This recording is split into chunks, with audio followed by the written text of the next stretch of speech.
That was pretty good. I think it might have been the best one yet. Yeah, I think so. Guys, that was Noah's debut on the harmonica for the intro for the podcast. And speaking of debuts, we're actually going to be talking about Noah's... Wow. That was a great segue. Wow. You know what I love about segues? Anyway, no. That was fucking good. I like that. Yeah. I'm glad you like it. I hope you guys like it too. No. Speaking of debuts, wink wink, we're going to be talking about the debut feature of Calligram Pictures, and of course, the debut feature film of Noah Jeremetta, Bloom. I love Isac's TV presenter voice. He's not some podcast. He's like, It only lasts for the first 60 seconds. Yeah. Oh man. When did we get Karl Stefanovic to come on the podcast? Can you make me one with everything? Oh, I knew that wouldn't work. That's a good impression. One way. On today's episode of the Calligram Podcast, otherwise known as the 5 Fun Film Friends Films, we're going to be talking about Noah Jeremetta's debut film, Bloom. We're going to be discussing this in 3 parts.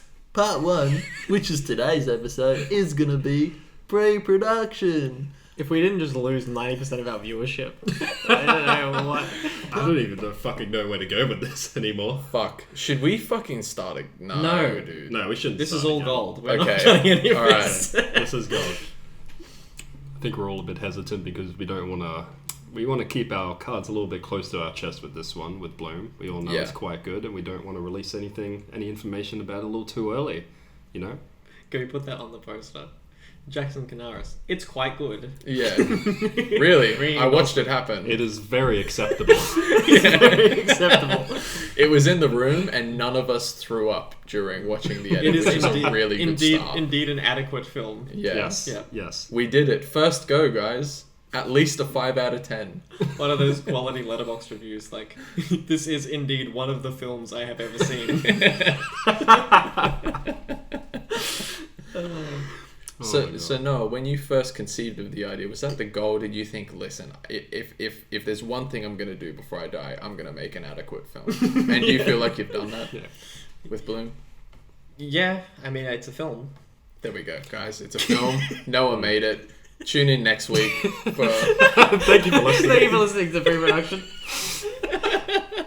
Okay. If anybody's listening past this point, they really want to know about this movie. Yeah. Can you tell we're trying to keep things a little close to the vest? Well, we can talk about how it's made without okay. talking about what it is. Yeah, I've got a couple of questions. Okay. So, Noah, can we go back to the very beginning? When did you conceive of the idea for, like, even, because I know that Bloom started as a short film script.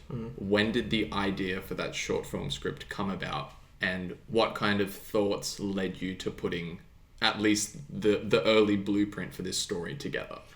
We all went to the same university. We've said this before. I took a 3rd trimester course, basically meaning like a summer course if you're listening in another part of the world. I guess it was like a 2.5 month, 3 month, I don't know, whatever it was, doing a screenwriting class to learn how to write, I suppose. And I understand you were having a lot of trouble with this before the course. Yeah, it was very difficult. Yeah. Anyhow, thank God you took it. Yeah. We wouldn't be here today. we're getting in so much trouble. Can we leave that in? No. Yeah. Yeah. Fuck it. So yeah, I signed up for this course. There was like 2 to 3 week break between semester 2 and semester 3, I suppose. And then it was like, oh, in the screenwriting class, they're going to ask me to write a script. Oh, no, exactly. But it only dawned on me like a week from class because, so I was like, oh fuck, okay, I need a script. So that night I panicked for like, I don't know, even though it's a week till whatever, I was just like, oh fuck, I don't have an idea. So I came up with a premise that was just like, sort of in a way, I saw another movie, I'd seen a different movie recently or rewatched a thing recently, and I was like, around the time that you had yeah, this idea. yeah, and I was like, oh, well, why don't I just take that and then pull this character out and insert a different character in and rearrange the circumstances within the thing. Can you say what the film is? I don't really want to. I knew you were going to say that. I think it was. Well, I mean, I could, because the only reason I wouldn't say what it is, honestly, is because the film isn't even out yet, and so if I were to say what the thing is, you could have. I mean, like, it's still not. No, I mean, Bloom's not out. Oh, okay. And so if I were to say like, oh, it's sort of, you know. Oh, there's. It's like I took 20% of this. It's still like spoilery enough to anyhow. So I took that and basically annihilated it and put my own thing in it. Annihilated? Basically. Did you steal from Annihilation? Yes. I stole from Annihilation. I knew it. There's so much. There's clear influence. That scene in Bloom where the bear comes around and starts like mimicking those voices. Oh yeah. I had a feeling that you watched Annihilation like 2 months earlier. Yeah. I still don't know the full story about how Jackson managed to get the bear in the shipping container into the house. It's really incredible. And within budget too. And within budget. Yeah. I had to do a lot of unspeakable things to get that fucking bear. It was a really accommodating bear too. Like, it took direction well. Yeah. It didn't knock anything over. It didn't... Unbelievable. Because he knew what would happen if he didn't. Yeah. The only thing that was difficult was, with regards to catering, was the portion... For the bear. Sizing was... Yeah. Was a bit he was a little bit unreasonable. Fortunately, we did have a few crew members who were willing to be fed to the bear. And let's all take a moment of silence in honor of those fallen filmmakers. Okay, back to the podcast. Okay, yeah. So, you saw this film. You knew this in this subject, the script writing subject, you were going to have to write a script. Well, the thing is, when you sign up for a screenwriting course, I assume most people who sign up for these things, they actually want to write a thing. And you didn't. I didn't really want to write anything. Well, I didn't have any ideas. It's a good place to start. I didn't come in with an idea. I didn't really feel like... To be fair, I was the same in script too. I was to be blank. fair, I didn't know why I signed up for this course. I'll be honest. Like, I had no intention of, like, I didn't know why. Yeah. I guess I knew that I could write something. And at a certain point at university, it did come a little bit just about, like, stacking up enough credit points to graduate. Yeah. And so I thought, well... here we go. Why not? It also wasn't one of those subjects that involved me having to do a whole bunch of really extravagant shit in order to get 10 credit points. Like, I feel like there were a lot of subjects that were like, what am I going to do? Take prod design and like build a thing? Like, I don't want to do this. Super time consuming. And I was just like, I don't, so anyhow, so whatever.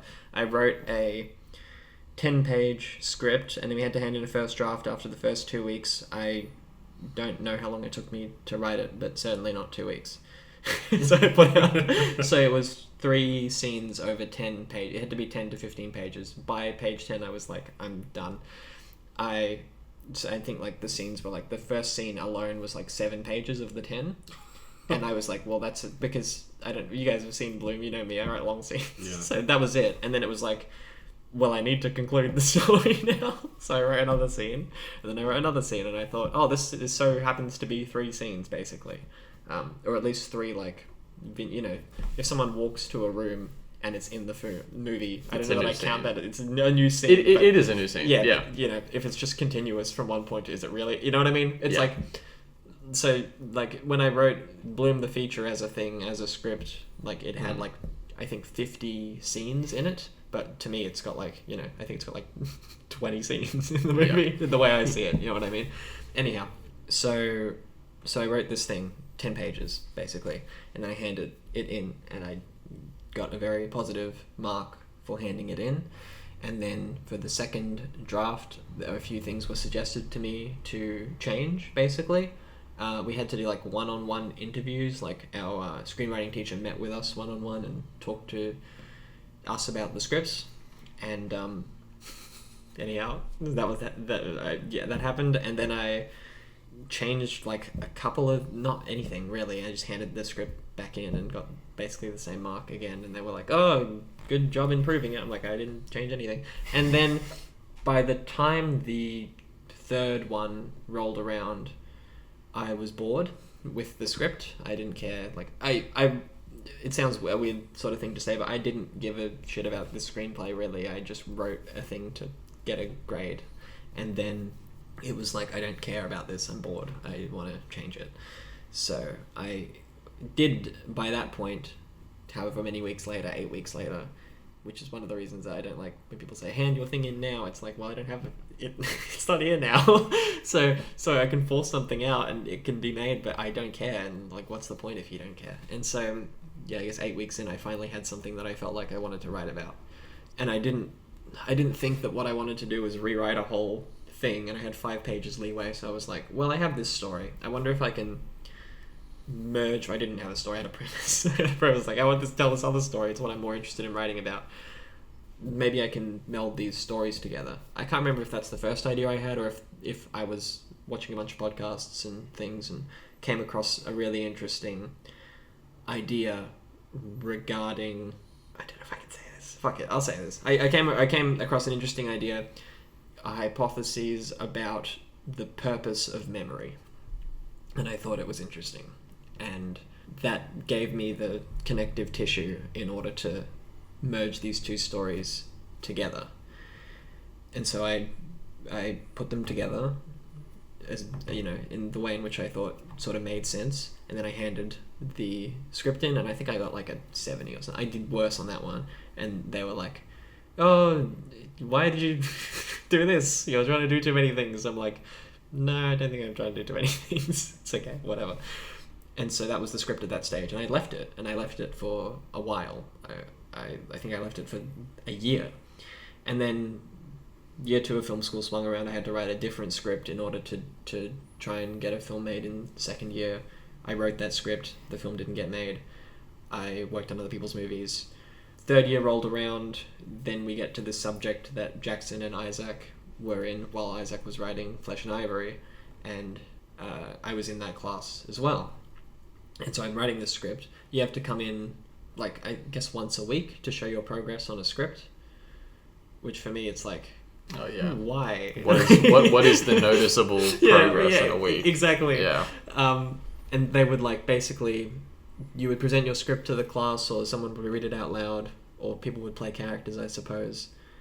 And I don't know, man. I do not see the purpose in showing like a half-finished script to people, because I guess people think that they can help. Yeah, because it's like, what are they going to say? Oh, this seems half-finished. Yes, it is. Yes, exactly. It's like, I know what to do. Yeah.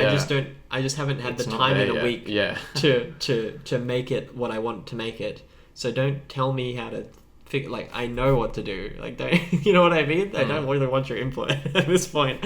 So they give you your input and you're just like, okay. You just sort of sit there for 30 minutes like, you know, you try to listen and take it on, but when people won't even like accept your basic premise of like what you're trying to do, it's like pretty annoying at a certain point.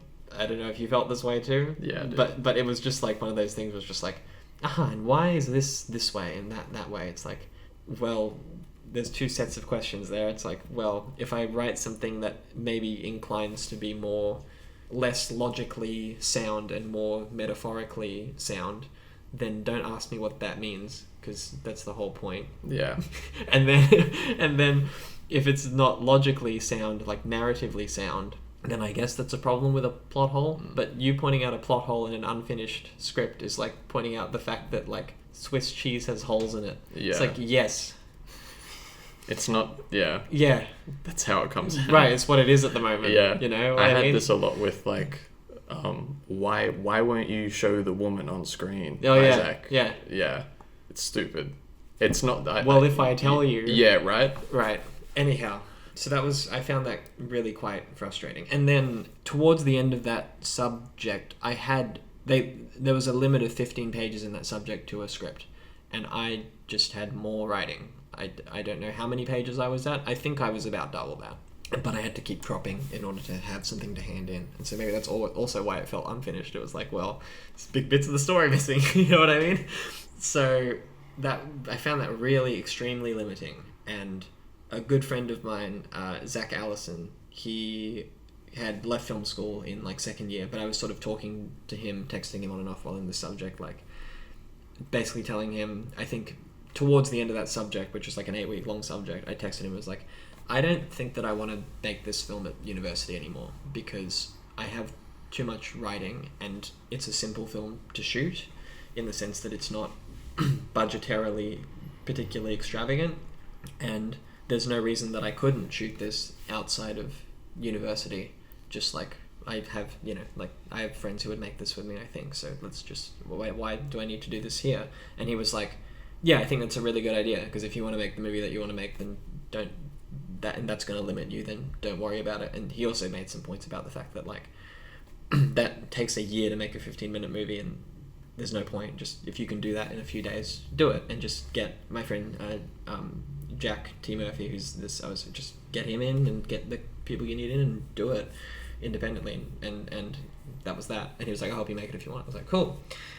So I said, should I just not pitch? Because I don't really want to anymore, because I don't want to do this here, and then I'm pitching something that I don't even want to make to people, and that sort of feels like I'm lying to them. And he said, no, just pitch it, because there's no way you'll get up. and I was like, no, I know there's no way I'll get up. So what's the point? He's like, well, it's a good practice to pitch. And I was like, fuck it, alright. So I pitched anyhow. Whatever. The pitch went alright. I won't tell the story. Anyhow. And then I have to censor myself so much. And then there were people in the audience crying when Noah pitched because they were so moved. I was one of them. Oh, yeah. No, Jackson and I were crying, but for a different reason. No, not at all. Then we... Noah's pitch was great, by the way, for the record. It just obviously, I think within the span of the people that we were pitching to, I don't think is it fair to say that's probably not the desired audience? Sure. Yeah. But yeah, no, I don't know if that's super edgy, actually. No, that's not edgy. Yeah. Yeah. I actually think it's quite accurate. Seriously, like, knowing the plot of Bloom, yeah, like, this is not a film that's gonna, like, I think that the audience of this is gonna be like 50 plus. But that's fine, because it seems to me that a lot of the movies I like are watched by people who are 50 plus anyhow, so it's sort of okay. It's not like an early 20s rom-com. No. Like, yeah. Really not a rager, you might say. We can fairly say that Bloom is not a rom-com made for people in their early 20s. We can say that. Sure. Okay, cool. So the pitch went alright. After the pitch, some people came up to me and said that they enjoyed it, which was really cool. And a few of those people ended up working on the set when we actually wanted to make it, which was really cool. As suspected, I didn't get picked up. So that went really well. I was very happy about that. And then, and then we went to there was the week following. All the students met in the theater to discuss all the films that went up, all that sort of shit. And then I think I said to Jackson and Izac in the theater and somebody else something like, can we make this? And you guys were like, fuck yeah, let's go. And so I continued writing it that year for no reason. And then I don't remember at what point I thought a feature was doable, because I just had enough content to do it. And thinking about it logistically is what it really came out of. It was like, well, think about it this way. Like, I've directed, written, edited a bunch of shorts already, and I'm a little bit sick of it. And the time limit on that sort of stuff is stopping me from making something more dense, I suppose. So I would rather make this thing longer, and by that point maybe I had 40 pages worth of material. And I was like, well, 40 is the cutoff for some film festivals in terms of what's considered a short film. So if I keep going, there's no place where you can put a film between 40 and 70 minutes long. It just doesn't exist. And so I was like, well, better, up it to 84 minutes and have it be like a commercial feature, or stop here. And I was like, oh, I don't really want to stop here. So I texted Zach and I was like, I think I could make this a feature. And he was like, don't take this the wrong way, but you can't do that. That's impossible. And I was like, I don't think so. Think about it this way. And I was like, well, how many minutes a day do you need to actually film? And think about, like, number of locations, number of actors, how long scenes go on for, things like this. I think a certain point he came around to it, that he thought it was doable. Then uni sort of ended, I would say, at least for me. I had stacked up enough credit points by the last semester to the point where I only had to do 1 or 2 subjects, so I had time to write. So I spent the time writing, and eventually I sent a script to Jackson, and we started pre-prodding. Jackson, what was that like? Yeah, Jackson, what did you think of this mess of a screenplay? Mess. It wasn't a mess of a screenplay. I actually thought it was really good, but I remember when you first came to me and said, hey, I want to make Bloom a feature. Do you want to produce? I was quite burnt out from my last short film that I produced. Oh, yeah, that piece of shit. Not gonna lie. Yeah. That will remain nameless. Yep. So there was definitely a part of me that was like, oh, do I really want to produce a feature after having a bit of a hell time just doing a short? Yeah. I was like, seems really daunting. And then you kind of explained that the logistics of it were much, much more simpler than the one that I previously did. Yeah, I think the logistics of the feature were easier than the logistics of a short. Yeah, which is hilarious. Yeah. Like, logistically speaking, Bloom was actually quite easy to make. Yeah. Especially for film students who, well, we graduated at that point, I think. When we shot it, yeah. We had to take a day off for graduation. yeah, you remember that? Yeah. Which I did not attend for reasons. For reasons. All of us hung out on set and ate some KFC the day that we graduated. Yeah, after we graduated, we went back to set. Yeah, we went back to set and just talked. Yeah, great. We would have shot that day, to be honest, but the problem was there was a graduation ceremony and all the crew were film school students. They all wanted to go. Yeah. So we had to take a day off to graduate, which felt like a fucking hilarious fever dream. It's really funny, but I was so annoyed at that graduation. I was like, fuck, can I just go back to set? I really wanted to get out of that hall really quick. I don't know how much you want me to share about this, but logistically speaking, Bloom was quite easy because most of the shots are just static. Mm-hmm. So you didn't have to move the camera. I think there's probably I could count on my hand the amount of times there's camera movement in the movie. And it was mostly to compensate for this person's walking into a room. We got to move the camera so you can see what they're doing. Exactly. You only really did it out of necessity. Yeah. Which made it a lot easier for me to say yes to joining. There's an argument to be made that I would have done it anyway. Mm-hmm. I probably would have just needed to think about it a little bit more and have a bit of time to relax after my hell experience. Yes. But after reading the script, I was pretty convinced that I wanted to do it because it's a great script. But those goddamn chickens, what? Please, just Noah, fucking explain. Tell me about them chickens. So, the chickens were meta foreshadowing to the fact that we were going to eat KFC on set. You knew we were going to eat KFC? Damn. It was all pre-planned. Noah is 2 steps ahead. We're all just pawns in this game of chess. Anyway. We're only a pawn in an egg. Oh god. How many good references can we jam to? Oh, let's do it. Yeah. We didn't actually have a lot of personal challenge. I'm gonna do that this episode. I'm gonna rip him in. What Dylan references? Dylan references, and I'm gonna slide him in, and I'll see how many I can get. All right, we'll keep a tally under the radar. Yeah. I take a shot every time Izac.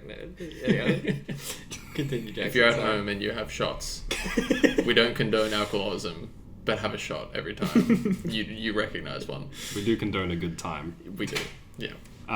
We didn't have a lot of pre-production time, to be very honest. Yeah, it was a fucking rush. Yeah. What was it, like a month and a half, something like that? Yeah, I think. From memory. Which is not a lot of time, especially for a feature film. The good part about that is that we only had 2 locations to film in, which we managed to source with relative ease, I would say, because they're all interior house apartment I would shots. say that we spent a lot of time looking for the exact locations that would fit us the best, but we did find them. Yes. It was mostly a searching problem, not an acquiring problem. Yeah, that's what I was getting at. Most of the time, people shooting in forests, you got to get a fucking generator. You got to get a generator. You have to get a permit to be able to film in there. Yeah. Like when we filmed at Redlands Performing Arts Centre that one time, it was easy, but finding it and then trying to convince them to let us film. Yeah. I've never seen that film that you shot in the Performing Arts Centre. It's pretty bad, but it's well, I mean, it's a first I've got a couple bad films to match as well. It's a totally directionless movie with like a couple of shots that look cool. Yeah. At some point, I'd like to see that. Yeah. Anyway, sorry. I have it still. It might be on like YouTube. There'll be a link has to be, in a chat somewhere. Yeah. But yeah, we managed to secure 2 locations, which I still think were very good. Yeah, cool locations. They're really cool, especially the apartment. Mm-hmm. Just somehow fit the film so goddamn perfectly with things that were already in the house, which I won't spoil. Yeah. But chickens, man. Chickens. They're just everywhere. Well, during us securing the locations, the other struggle was crewing. Yeah. Yes, because I think people were keen to work on a feature. Did we have much trouble crewing? I can't remember. We had some trouble crewing. Which roles Jackson did we... and myself are nowhere near as popular as Izac. Oh my god. It's true. Why do you... I still question... Where does this come from? I still question why he hangs out with us sometimes. Yeah, we don't know. Yeah.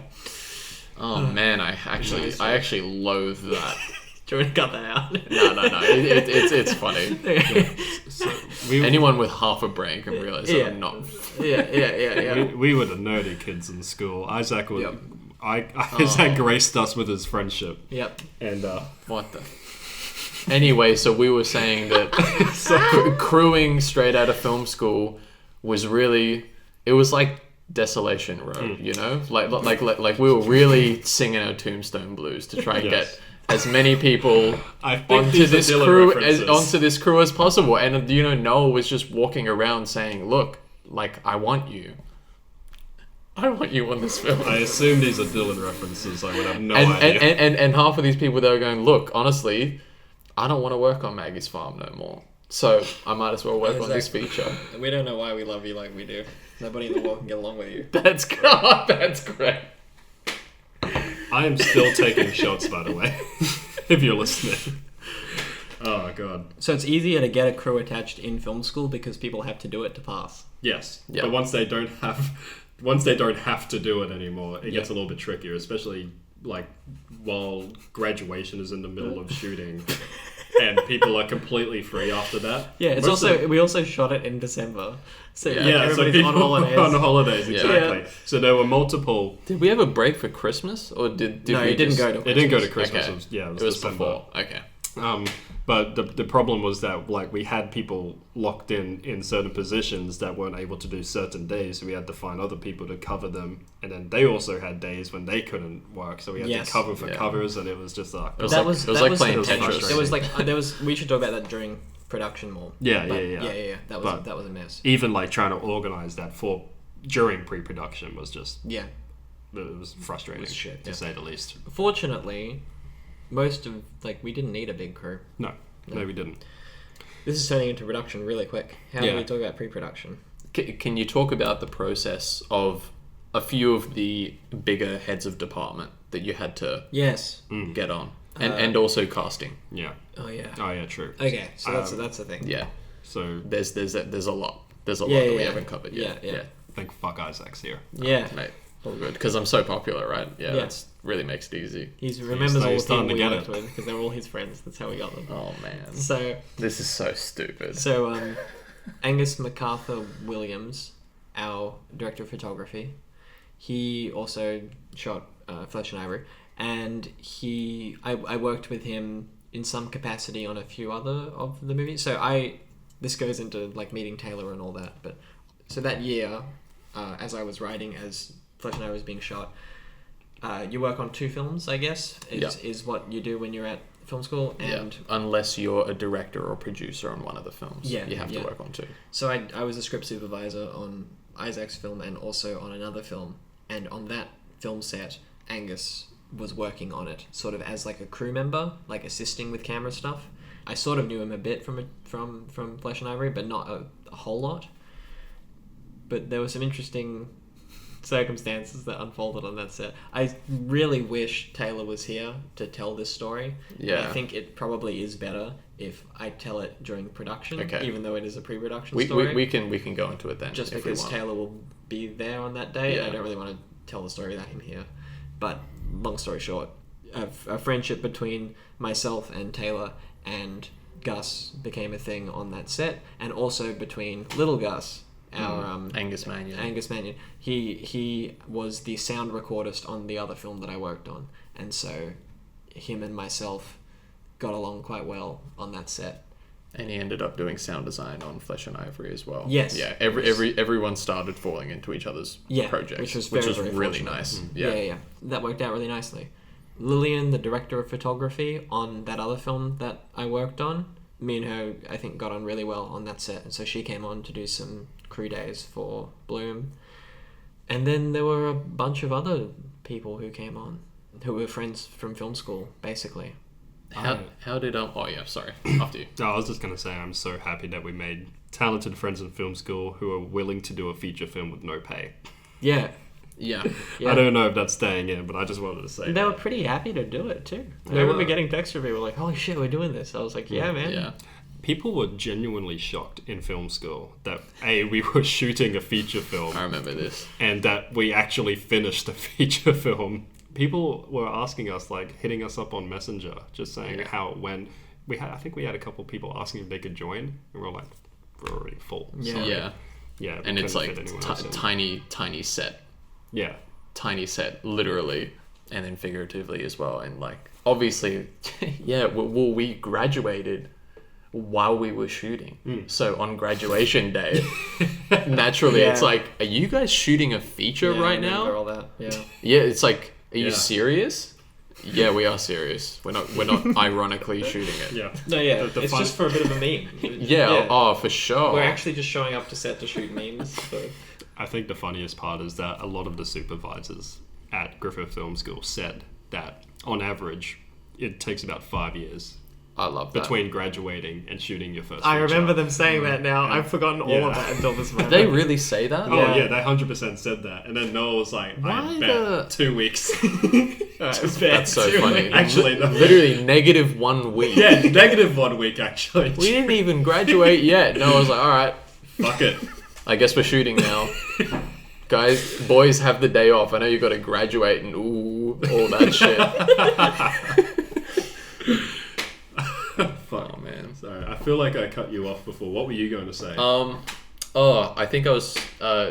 It was just something along the lines of, I felt as someone who like wasn't producer or writer director, but was super excited to work on the film, like especially with working with Noah as my script supervisor on Flesh and Ivory. Yeah. You know, like just understanding the process that we guys all have. Like there was just no way that I wasn't going to say yes to it. And then the fact that, you know, we were all, after hearing things like, oh yeah, you know, a lot of you guys, don't be discouraged. You might not shoot a feature until you're 30. You might not shoot a feature until you're 25. And then for all of us to just get up and say, no, we're actually going to shoot it this week. You know, there were no if, ands, or buts. I was working at Nando's. I remember this. At the time. Isac's such a fucking legend. I was working at Nando's. Imran Khan, if you're listening to this, you're one of the best bosses I've ever had. I hope that you forgive me one day for leaving so abruptly from Nando's. Genuinely, really, really like. But Noah and Jackson approached me and said, hey, you know, we'd like you to be script supervisor on Bloom. And of course the answer was yes. And I realized that I didn't have enough time. Also because I hadn't thought about the fact that, oh, clearly I have a job. Like, these are going to clash. Yeah. I kind of need to pick one at this point because especially heading into Christmas holidays, restaurants get really busy. Yeah. And so I just said, look, I'm really sorry, but I actually can't work here anymore because I realized that I actually don't have enough time to give you notice to ask for 2 weeks leave. Yeah. And so they said, fair enough. And so I quit my job and I was unemployed. Oh my god. And the level of commitment this guy has to quit his fucking job to shoot a feature, which he's not getting paid for, by the way. Just because he likes us so much, I guess. Yeah. I just knew that it was going to be like good. I just had so much faith in like Noah and the team.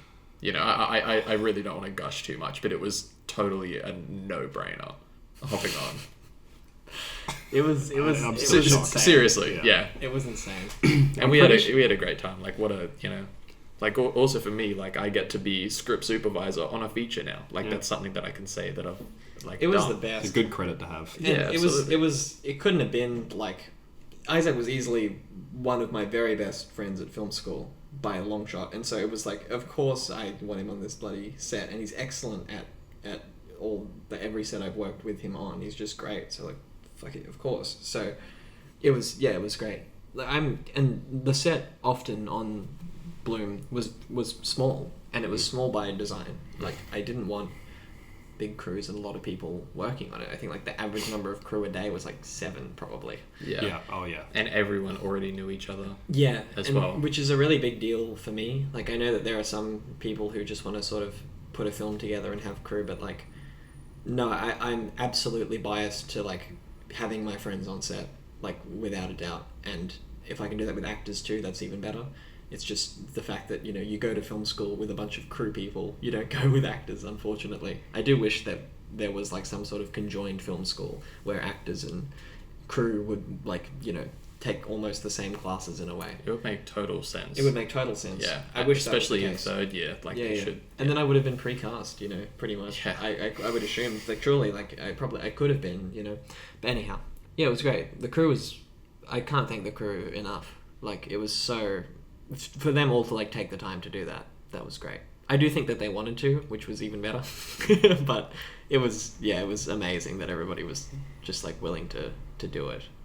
Yeah. Like looking at that big abyss that you hop into after film school, you know, everyone's talking about, oh, I'm going to apply for, you know, all of these like runner or grip, you know, or, you know, any of those makeup assistant on feature films. Yeah. Those were the kind of feature credits that we were looking at. And then, you know, for something to come along off of our own backs where there's a project suddenly where you can go, okay, would you like to be a head of department on a feature? You know, it's like, it's serious. It's a no-brainer. Yeah. It's a no-brainer. Yeah. It felt like we leapfrogged like 10 years, which is what it was being made out to us. Yeah. And it's just not the case.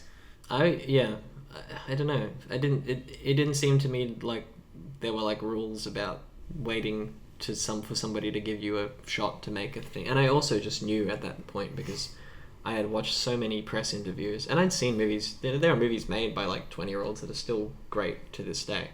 Like, and people were doing it in the 70s and the 60s and things like this.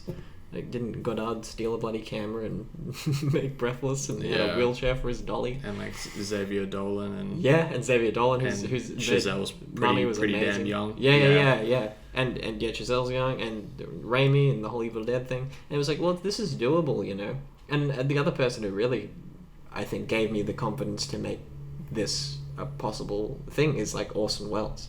Not that I knew him, but he was one of the only filmmakers in his day independently pulling money out of his own pocket to make his movies, like literally handing paychecks to actors at the end of days in order to get this stuff made.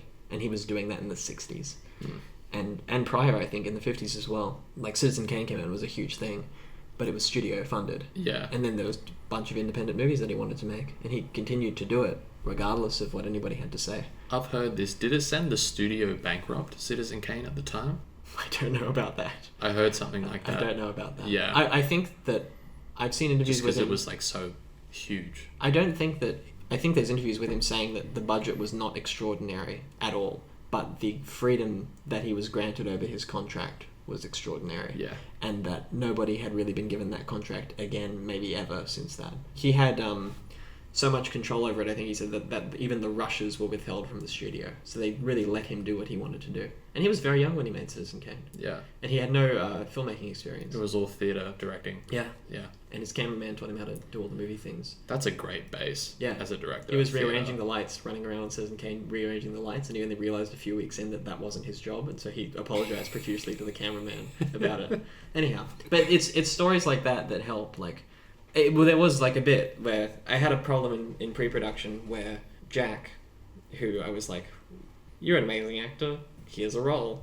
It was like he had moved to Melbourne at that time, and I was like, oh fuck. And I had this like moment of like, oh shit, I can't make this movie. And then I went and watched an Orson Welles Q&A about his making of The Trial, which is one of my favourite movies at the time. It's still one of my favourite movies, and I crap on about this movie, and Jackson and Izac are shitting themselves laughing right now. We have a group chat called Have You Seen The Trial, Izac? With Noah, myself, and Jackson. I can't say I've ever heard of it. Could you please explain what The Trial is? It was based on like a picture book. Dr. Seuss did the original Trial. Isn't it the Depp Heard biopic? Oh, dude. Oh, that was a beautiful. That can stay in. Yeah, I think so. That can stay in. I don't see why not. Oh, Could you say that again? Could I say it again? Anyhow, Oh, I'm leaving that in. Fuck me. that's funny. That took way too long. Hearsay.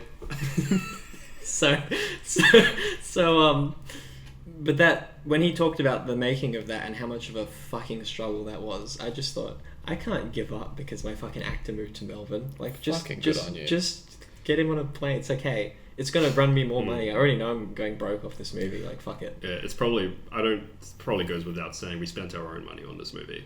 Yeah. All of it. Yeah. Anyway, I hope I never have to do that again. But anyhow, that was rough. And anyhow, I think we had to fly Jack twice in order to do some like reshoots, I suppose. Yeah, it was wonderful that he was willing to do it. I remember Jackson calling me after having sent Jack the script, and Jackson calls me because I'm worried that he's not free. You know what I mean? oh, you were so stressed about that. I was so scared, and Jackson called me and he was like, "Noah, yes, I've just given the script to Jack, yeah, and he's not going to do it." And I went, "Oh fuck!" And Jackson was, I'm like, my like whole. Did he say he's not going to do it? Yeah, my whole fucking body fell through, and then Jackson was like, "No, I'm just fucking with you." Oh, It was like the cruelest producer thing. did you ever. do that? Yeah, he did. Yeah, I did. it was. Holy shit, Jackson! Please never do that to me. Because I'll fucking he kept faint. going to me. It's like, oh, I don't think Jack's gonna like the script. I don't know if he's gonna do it. I'm like, he's going to fucking love it. Yeah. Noah. Like, he loves you. He loves like your work. He's obviously going to do it if he's free. The only problem is that we didn't know if he was going to be free. Yes. But I'm sorry. I shouldn't have done that to you.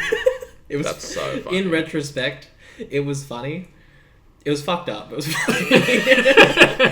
I'm surprised. Noah's gonna get you back for that shit yeah, at some yeah. point.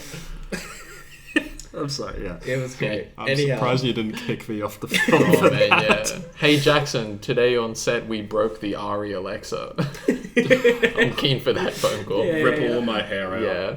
Wait, Lol. fuck it. It's Gus's anyway. I don't give a fuck. Thanks, Gus. There's more. Yeah.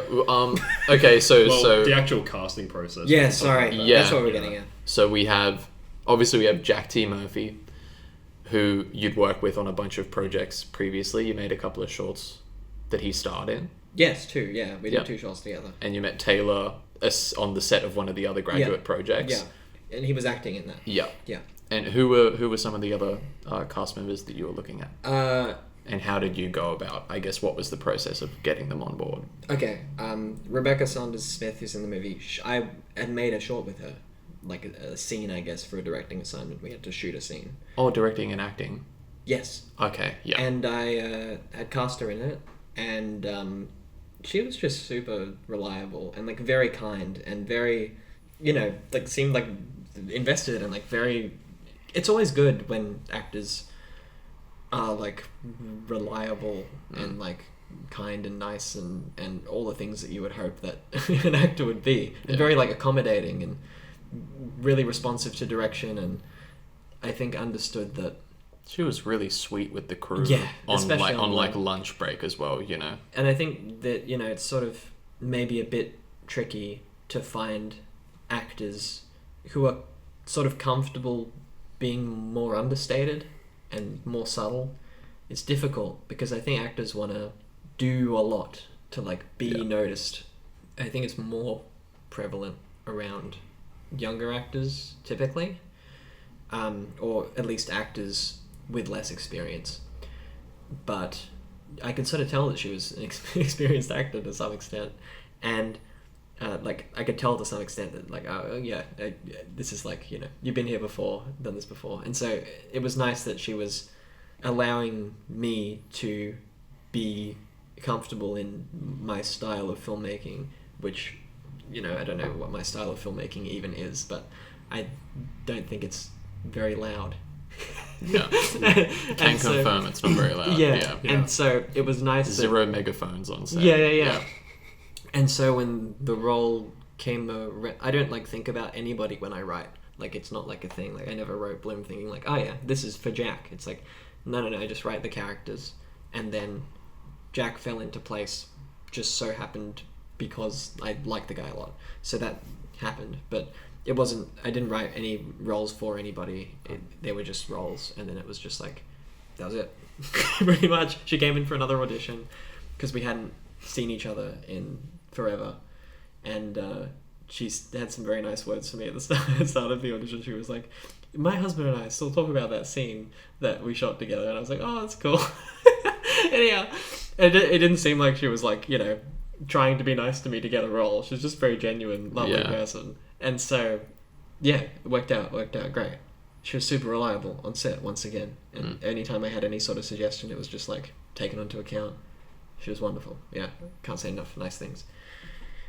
There are a few minor roles who we cast like not in too many scenes, not with too much dialogue, which I always feel bad about even writing those roles, because I'm like, oh no, now an actor has to come in to like not do much because I want to give them more of an opportunity to do things, but you know, it's what the story calls for at a certain point. Joel we had him on the bloody podcast. We knew he was on the lead in Flesh and Ivory, and so when this role came around, when I wrote the role, I was like, well, fuck it, Joel, of course. Yeah. And then Taylor was the same way, and Claire, who's in the film, was cast. Probably the most difficult person to cast, I would say. We had the most trouble with that. With the character. With casting that role. With casting that role. Yeah, for sure.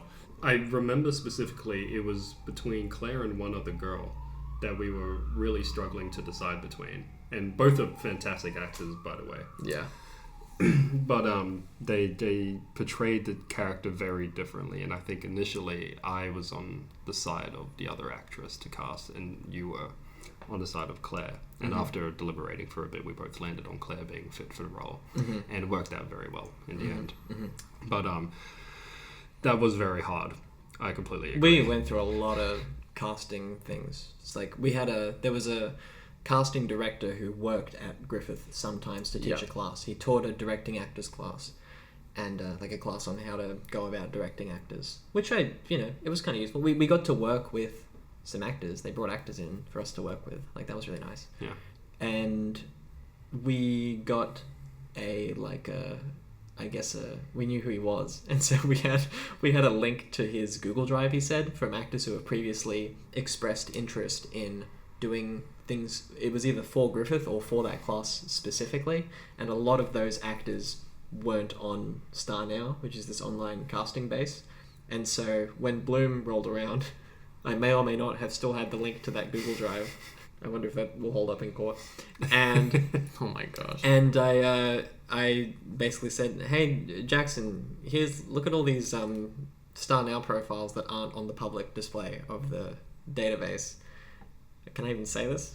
I think I can say this. I think you can say it. Yeah. And anyhow, it's like, here's every actress on that database who's between the ages of like, I think 25 and 35, I think I had said, or 25 and 40, something like that. I said, here, Jackson, send the same email and just see if they respond. And there was a decent amount of people who responded back. And then I had asked for self-tapes, and then we got the self-tapes, and then the self-tapes that we had in-person auditions. And that was that, I guess. Yeah, for sure. I remember when the lady I was talking about before, the one who also auditioned for Claire's role, came in, and I believe she said something along the lines of expecting us to be a lot older, like 30, because the script is just very mature. She seemed a little bit... she was a little surprised that... She was a little shocked when they came into the room. She was like, oh, I expected you guys to be in your 30s. And I just looked around, I was like, no, we're not, sorry. Yeah. Whoopsie. Anyhow. So Noah, how come... what made you go with Claire between the final two actresses that you were tossing up with? I definitely had an idea about who this character was before I went in. Yeah. I don't mean by like look or anything. Like, I know there's a lot of writers who write shit in their scripts like they height and hair color and things like this, and like for men and women, for all their characters, like they have this like idea of how they look, and my scripts say Tom, late 20s, does this thing. I like have none of it because I just think it's stupid to like have a preconceived idea of what your actor you're going to cast looks like. It's like choices, we're not going to cast them because they're blonde. Like, what the fuck are you doing? You know what I mean? Yeah. Just especially stupid. Blonde on blonde. That's you never cast someone. So It's a Dylan reference. Oh, okay, I'm still sneaking them in. Yeah. Like, heard you know, blonde, people have written in their scripts things like character John 85 in red t-shirt, and like you see these casting profiles of people wearing like different colors. Like, you're not going to cast them because they're like tangled up in blue. Like, it's not. So Fantastic. Fantastic. So from the audition tapes, I was able to cull a lot of people who I didn't think were right. So there weren't that many in-person auditions. So Claire came in for the audition. She seemed kind of shy. I hate auditions, especially in-person auditions. I don't mean that I audition. I mean, like, I hate You just doing hate the them process. because it seems so like inherently like awful and like demeaning and like offensive in some sort of way. It's like, come here for me, perform, dance like a monkey. Yeah, and I might Do it 3 or 4 different types of ways so I can just like see if you're right. Yeah. And then, you know, you're 99% sure you're not going to get this. So Yeah. do all this prep for nothing. It like the inherent way in which it works out like doesn't function for me. I hate it. I want to do the David Lynch thing of just being like, I saw Naomi's picture and I just knew she was right for the role. Like, it just, you know, he cast totally off intuition, Lynch, and that helped me cast, to be honest, and has continued to help me cast. But him just being like completely intuitive about it and being like, if I get through, if there are 10 photos and by the third one I have the right idea, then I'm not looking at the other 7 photos. It's like not the most logical thing to do, but it feels less disrespectful somehow. Yeah. Anyhow, she came in, sat down. I said, you know, do you have any questions? Whatever. Jackson, Izac, and I were all there. Izac read. I read. Yeah, and then read for Jack's part because Jack wasn't there because Jack was in Melbourne, obviously. And I was like, yeah, any like, do you have any questions about whatever? Because I don't want people to like. It feels weird being like, sit down, go in, act. You know what I mean? Yeah. Like, fuck that. So I was like, yeah, is there anything I can clarify, whatever? And she was like, yeah, so is this... And she talked for a while, and it was excellent. And she gave like a... I think up until that point, I hadn't really, at least from anybody outside of the film, not that many people had read the script, but even from people who had, I had not received such a well thought through interpretation, I suppose, of what I had written. And that was good for a few reasons. One, she had a conception of what, you know, at least what she thought I might have been trying to do, which is enough. Like, when you make a movie, and you're an actor, you make 2 movies. You make the director's movie and you make your own movie. And so as long as she had that was enough. And I had sent the whole script for these auditions as well. And she had said like, oh yeah, so I read it 3 times and here's my interpretation. And so like, you know, the one thing that you have to count on when it comes to actors is honestly the fact that they're going to work really hard. Yeah. And that they're going to be prepared and reliable. She was clearly dedicated. Straight. And if nothing else, like, even if she had acted and it like wasn't right, that's still like a huge thing that's like very significantly important. And so anyhow, and then the scene ran and we ran it a few times.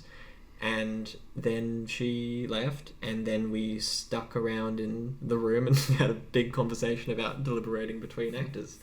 And it's more to do with the fact that I was indecisive more than it was a comparison about quality. Like, I think I was trying to convince Jackson and Izac about how I would go about making the movie. Yeah, and it was the last big role to fill in the film as well, so it was... Yes. Yeah, it was a big decision. It was a huge deal. And it took me a while to figure out that I felt like what she was bringing to the role was different than what I had thought about for the role. But it felt very genuine, and I was like, let's go. So then I had figured out more so after shooting, or maybe like 2 or 3 days into shooting. Sounds really bad, but it didn't matter because you can edit a film. I think I had figured out what she was doing, I suppose, and then I was able to direct her more, I would say, accurately to some sense, at least in my mind. Like, I was able to give direction that was a bit more specific. Yeah, and we can go into this more in production as well. Yeah.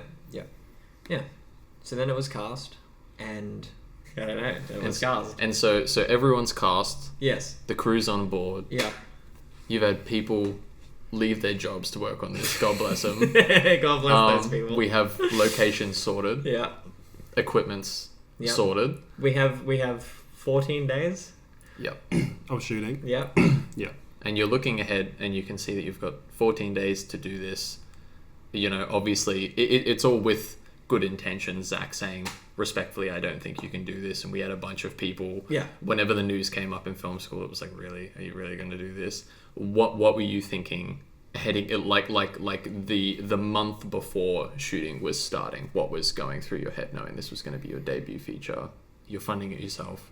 We're all making it off our own steam. What kind of thoughts were you having? I didn't have too many thoughts in the month leading up because I was so stressed about the pre-production because it was moving so fast. And I was like, oh, fuck, here we go. Fortunately, Jackson made it possible for me not to have to be in 80 places at once because he did that instead. So that put me at a lot of ease. I had a few phone conversations with Jack, a few with other actors, mostly with Jack. But Jack's acting process to me seems quite private anyhow, and he likes to work on himself and then bring something, and I just had confidence in him. And he had asked a few things, mostly logistical questions rather than acting questions, if that makes sense. But I believed in him, and I had sent him a few films and said, please watch these and you'll get an understanding of the pacing and the tone of this. And so I'd sent him Haneke's The Piano Teacher. Yeah. I had sent him a short list of some other things. I wish I could remember what they were. And then once I had sent The Piano Teacher, I don't know that Jack had seen a Haneke movie previously, and he was like, what a one to start with. Yeah. Wow. Well, I just thought it was a good one to start with because not only is it one of my very favourite Haneke movies, but it's pretty contained as a movie, and it's also one of Haneke's movies where Isabelle Huppert is in every scene, and in Bloom, Jack had to be in every scene. And so I wanted to have him a film that was most similar in terms of like logistical ways in which the film would be shot, and I would basically explain to him how this was going to be shot. And yes, there are shots in The Piano Teacher that are like very, very long wonders of camera movement and all this, but I had explained to him like, these are statics, this is a shot reverse.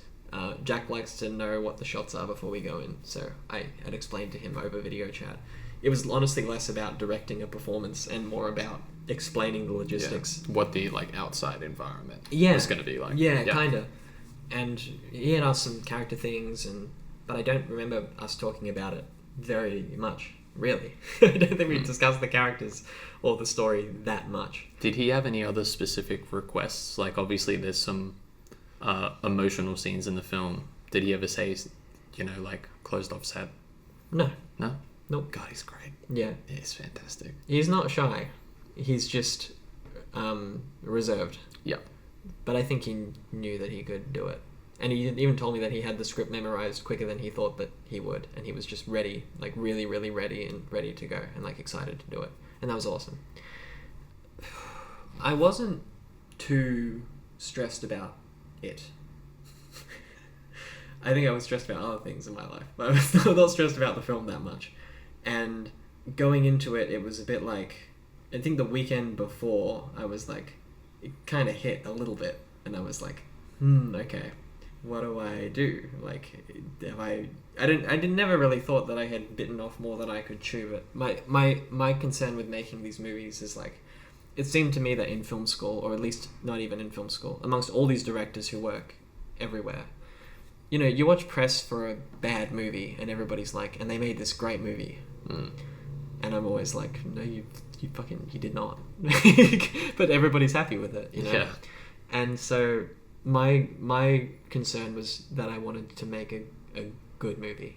And I was getting a lot of people telling me things like, wow, you're making a film, that's so cool, like it's so, like it's really, and they're so excited. And I was just like, don't be excited, it's not any good yet. Like, don't, because really, like, to me, it was like, this needs to be quality by my own taste, by my own standard. And when you start making things, it's just like your taste and what you're capable of producing aren't going to line up. They're not on the same level. So I had watched a bunch of films up until the point, obviously. I love movies. I'd rewatch them over and over and over again. I was confident in my ability to be a critic. and direct, which to me are very similar things. And so the weekend before, I watched a film I had never seen called Killer's Kiss, which is Stanley Kubrick's second film. I think he was mid-20s when he made it. And I didn't watch the first one because he made a film before that, and I didn't watch it because, according to Kubrick, it was a pile of shit, basically.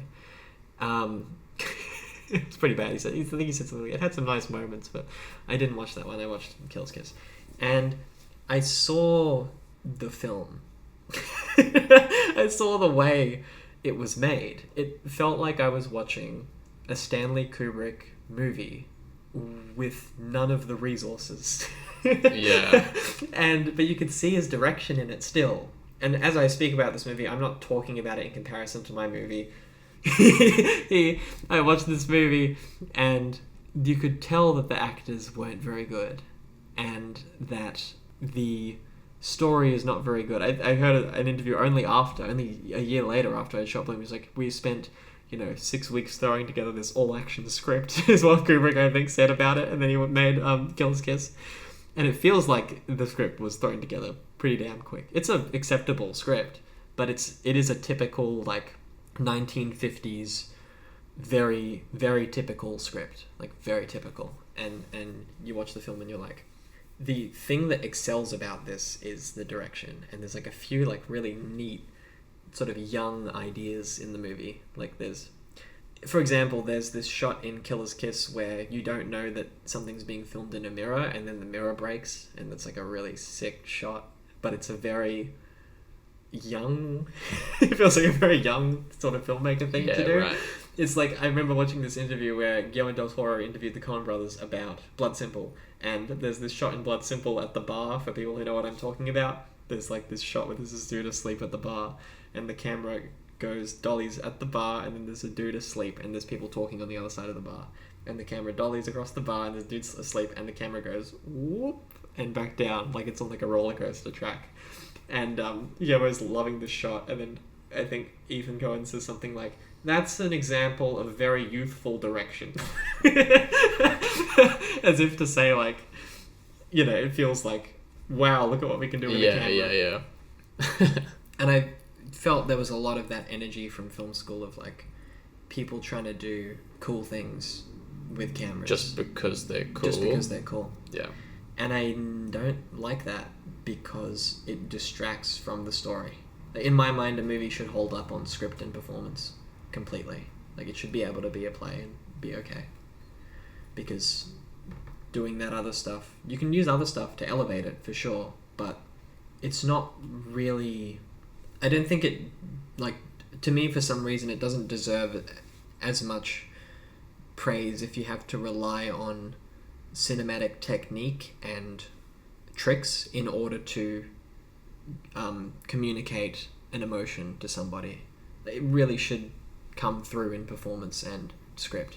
And even if you strip everything else back, the film should be able to stand on its feet if its feet were script on the left foot and performance on the right foot, sort of thing. They should be able to stand on that. And I see films that aren't able, and the only reason I feel like that they sort of get past is because everything else is so beautiful.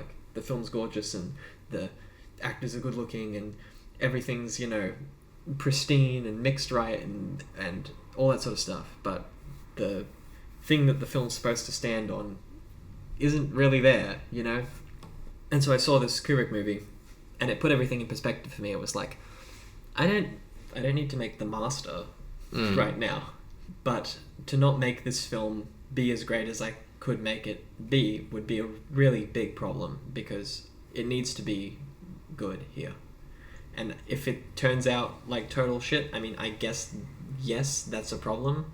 And I think a lot of people would say something like, well, it's okay if it fucks up. But my mindset was no, it's really not okay if it fucks up. It really has to be good. And so I don't think I gave myself any sort of leeway. I don't know what to say. That's not a responsible thing to do, and I don't recommend anybody does that, but it was very much for me. It's no. This has to be good because I know that I can do this, because I had confidence in my taste. So that was that. But that film really helped me because I saw Kubrick put the pieces together I could see him making the movie as the movie was playing. Like, I could see, like, I can watch for those things. I'm like, okay, so he planned this shot to edit into this shot, and this shot to edit into this shot. There's these cool shots of, like, a camera being placed in the center of an apartment and, like, tracking the person as they move around. You go to the window, oh, I can see the other person through the window. That's how he moved to this section. Like, you can tell, like, Kubrick was a student of certain people, I feel like, by watching that movie.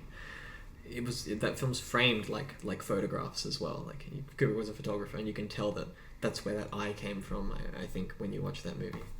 So it did sort of feel like it was a bit of an experience of, like, here's and it's not a good film. I don't want to lie. It's not a good film, but it did sort of feel like some really excellent film school, sitting there watching that movie, like, okay, so here's what you do if everything else falls apart.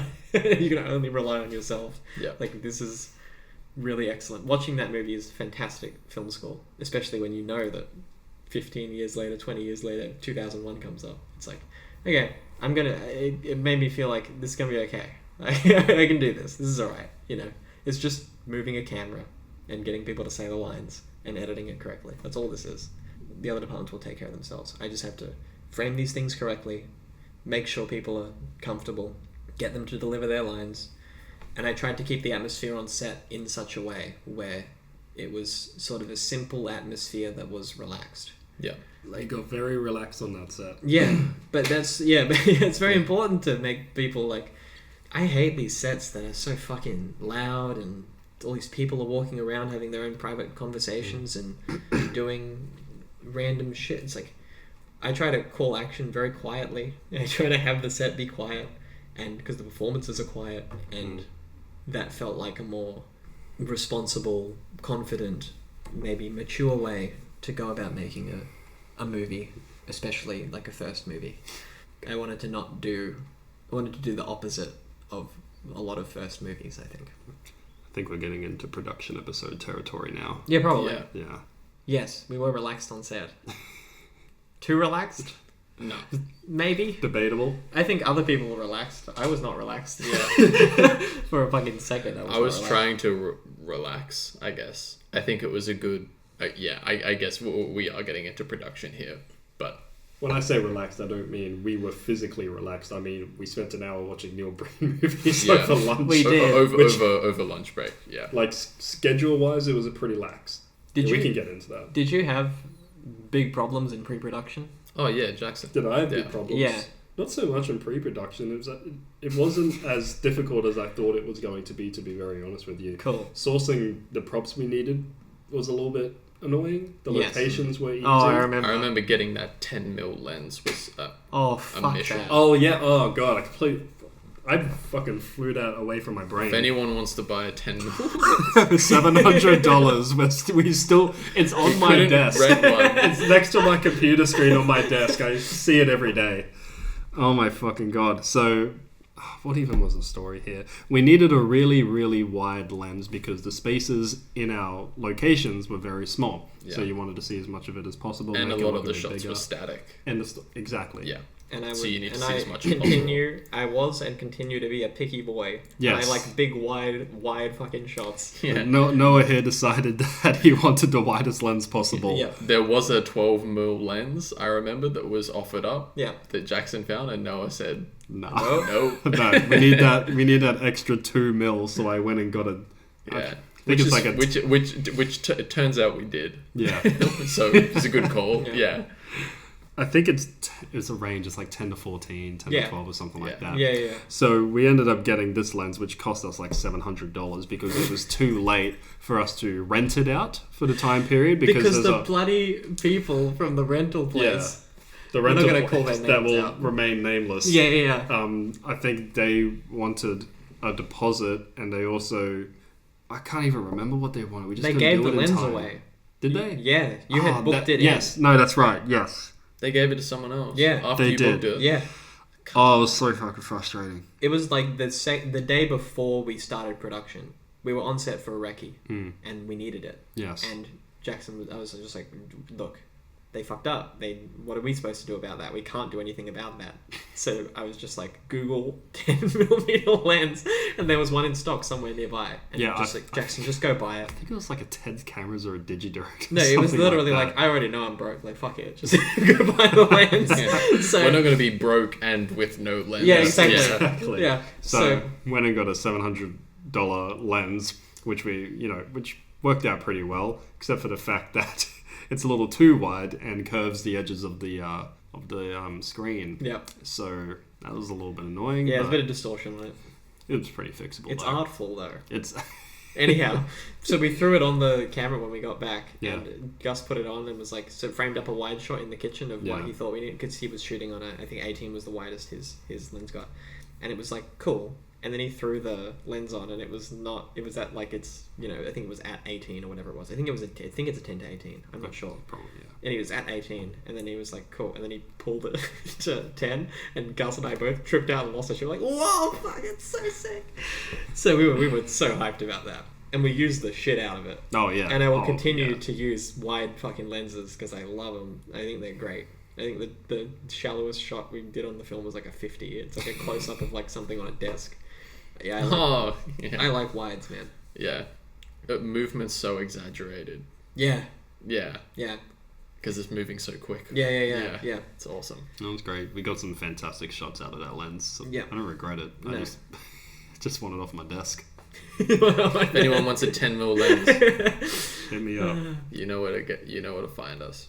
Jackson and I had to go to a bookshop to get a book that had a specific thing in it, and we didn't know what the specific book would be. We just know that we needed a book that had a specific thing in it, so we had to go to like an antique bookstore to try and find a book, and we found one. Yeah. And it was like an encyclopedia, and then we looked at the price of the book, and it was like a $70 book or something ridiculous. I don't know how much it was, but it was a lot of money for a book. Yeah, I think you're right. 70. Yeah. And we were like, well, let's find a different fucking book. We don't want to pay $70 for this book. And then we couldn't find... There was no other book that had the fucking thing that we needed in it. And we were just like, fuck this. Turns out, though, because we decided we just need to buy it because there was nothing else. Yeah. I went back to the bookstore, gave the lady the book, and she flipped to the page. Turns out it was like $20. Oh, it was? Yeah, don't you I didn't remember know that? this. I didn't remember that bit. It was like $20 because they changed the price, but they write the prices on the page, but they wrote the different price on a different page or something like that. But anyway, yeah, she only charged me like $20. Sick. So it turned out well. Yeah, good sad. It was so good. I'm so happy. Silver linings. Yes. Yeah. Silver linings. Yep. It went over alright. I mean, pre-prod was a total fucking mess. Basically because of the time. Yeah. And people being free and not being free and shooting when we shot. I just know that we had to shoot it because Gus was leaving to go to the UK to work in the UK. So that's why we had to rush. It's like, well, Gus has to shoot the movie. We are never doing that again. Never. But we did it, I guess. Yes, we did. And we'll see how we did it next episode during Bloom production. Mm-hmm. Guys, feel free to leave a comment. Ask us a question. I can't promise that by the time we have... Whoa. Guys, leave a comment. Ask us a question. Leave a comment. Guys, leave a comment. I give up. I give up. I'm just gonna leave that out. Yeah, no. Well, I'm not gonna say leave a comment like. I'm cutting all that in. I'm cutting all that in. Like, comment, and subscribe. Yeah, that's like, what comment, we and meant to say. subscribe. Is like, Yeah. comment, and subscribe. Jesus. It helps us That with the hurts TikTok me. algorithm. Oh, yeah. Oh, And we yes. definitely are on TikTok. Yep. At 5FunFilmFriend. That's the on name of the TikTok. TikTok. That is, that's very fitting. Yeah, for sure. You can see our thirst traps. Jackson, if you wanna wrap us up, guys. Thanks for listening. As we said earlier, there'll be 2 more episodes on Bloom: a production episode and a post-prod episode. The next episode is going to be half production and half post. I just know because if Yeah. Taylor's here, it's just going to be like a bunch of anyhow. Whatever. It'll be fun. Yeah, tune in for that. It's going to be a good time all around. So, what if I just go You know, really fuck close it, to we the can- mic we- and you it- can turn it down? Yeah. For the conclusion, we can leave this in. This is kind of funny. There is someone high pressure hosing cleaning their back deck right behind us right now. If Jackson. you can hear the whirr. Jackson, give us an ASMR outro. Yeah. I'm moving them up. Hey everybody, thank you for watching and tuning in like, comment, and subscribe for the next episode. Tune in next week. Like, comment, and subscribe. Love you all. Thank you.